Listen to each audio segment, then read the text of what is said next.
Bonjour à tous et bienvenue dans l'émission Osons les sujets proposés par la Banque des Territoires. Bonjour Hakim. Bonjour Edwige. Je suis ravie de vous retrouver. Également, bonjour à toutes et à tous. Parce qu'en effet, un an après, nous nous retrouvons pour cette deuxième année consécutive.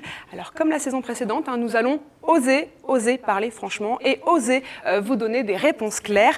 Nous sommes en direct sur la plateforme www.osonslessujets.fr. Alors n'hésitez pas à poser vos questions. Nos invités tenteront de répondre à vos questions durant ces 60 prochaines minutes. Et justement, de quoi nous allons parler ? Eh bien, au sommaire de cette seconde édition, nous reviendrons sur les 2 plans logements lancés à 12 mois d'intervalle. Nous verrons ensuite comment la Banque des Territoires s'est adaptée face à la crise sanitaire et économique mondiale. Nous évoquerons donc le plan d'urgence, mais surtout le plan de relance. Quels sont ses objectifs et ce plan fonctionne-t-il réellement ?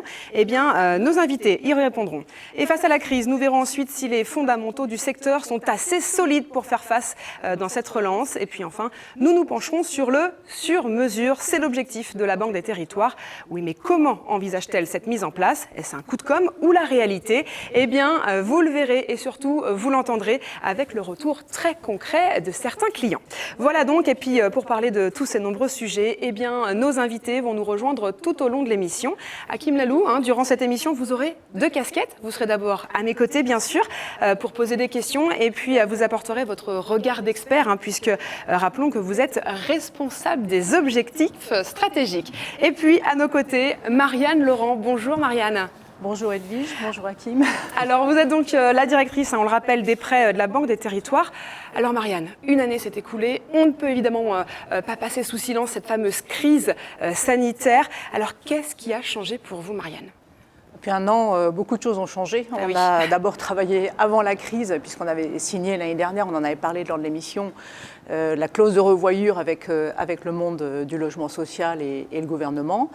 On a donc fait ce qu'on avait dit qu'on ferait. Donc on a mis en place tous les dispositifs, y compris ceux qui doivent être lancés là d'ici la fin de l'année. Dans le contexte, c'était pas si simple.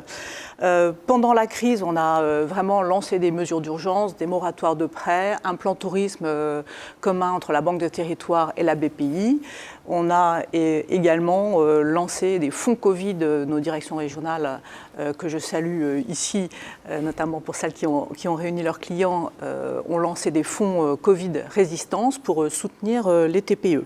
Et enfin, évidemment, comme tout le monde, on a adapté à grande vitesse nos process de travail pour passer de plus en plus au tout numérique. Donc je dirais que, plus que jamais, et sous l'impulsion évidemment d'Éric Lombard, qu'on voit précisément à l'écran, timing parfait, et Olivier Sichel, on s'est mis en ordre de marche en fait, pour apporter des réponses à la fois concrètes et adaptées au territoire et à nos typologies de clients. Et donc c'est pour ça qu'aujourd'hui, on a souhaité parler relance, accompagnement et sur-mesure. Ouais, et justement, le sur-mesure et le plan de relance, ce sont des sujets que nous allons évoquer durant toute cette émission. Et justement, sans plus tarder, pour cette deuxième partie, nous allons nous pencher sur le plan de relance.